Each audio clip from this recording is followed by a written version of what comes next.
സർവശക്തനായ ദൈവത്തിൻ്റെ നാമം വാഴ്ത്തപ്പെടുമാറാകട്ടെ. എൻ്റെ വിഷയം ദൈവത്താൽ ഉപദേശിക്കപ്പെടുക എന്നുള്ളതാണ്. യോഹന്നാൻ 6:45.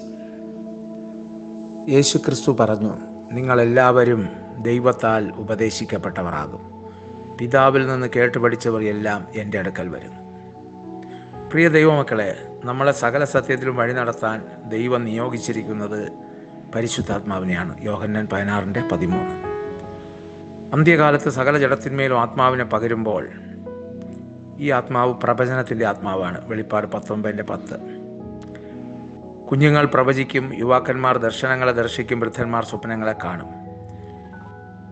അപ്പോസ്തലപ്രവൃത്തി 2:17, യോവേൽ 2:28. എൻ്റെ ജീവിതത്തിൽ ഞാൻ ഈ ദർശനങ്ങൾക്ക് വേണ്ടി പ്രാർത്ഥിച്ചത് കൊണ്ടാണ് എനിക്ക് ദർശനങ്ങൾ കിട്ടാൻ തുടങ്ങിയത്. അനേകം പേര് അന്യഭാഷയ്ക്ക് വേണ്ടി മാത്രം പ്രാർത്ഥിക്കും, അവരന്യഭാഷ സംസാരിക്കും.